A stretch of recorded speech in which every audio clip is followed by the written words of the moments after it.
Selamat bertemu kembali di channel kami. Kali ini kita akan membahas materi tentang manusia dan masyarakat. Materi tentang manusia dan masyarakat disarikan dari buku Mengenal Hukum Suatu Pengantar dari Profesor Dr. Sudikno Mertokusumo, Sarjana Hukum. Selamat mendengarkan. Berbicara tentang hukum, tentu tidak lepas dari kehidupan manusia sebagai pihak yang melaksanakan dan menciptakan hukum itu sendiri.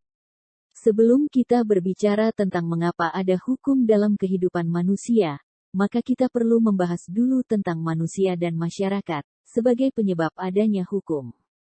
Manusia sebagai individu mempunyai kepentingan.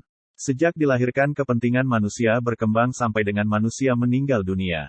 Kepentingan manusia itu, seperti makanan, pakaian, tempat berteduh atau tempat tinggal dan lain sebagainya. Kepentingan manusia tersebut dikelilingi pelbagai bahaya. Guna memastikan terpenuhinya kepentingan manusia dan terhindar dari bahaya, maka manusia perlu hidup dalam suatu kelompok atau yang kita kenal dengan masyarakat. Masyarakat merupakan suatu kehidupan bersama yang terorganisir untuk mencapai dan merealisasi tujuan bersama.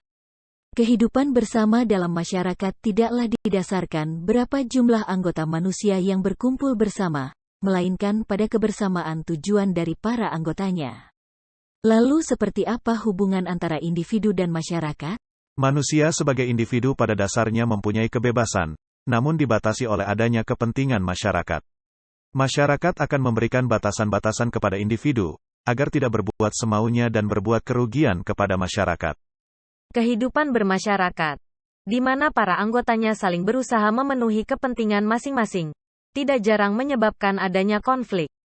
Gangguan kepentingan atau konflik haruslah dicegah, agar tidak terjadi ketidakseimbangan dalam tatanan masyarakat.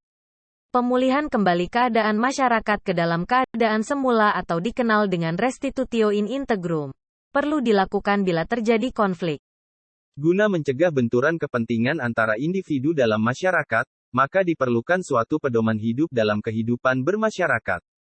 Pedoman, patokan, atau ukuran berperilaku atau bersikap dalam kehidupan bersama ini disebut dengan norma atau kaidah sosial.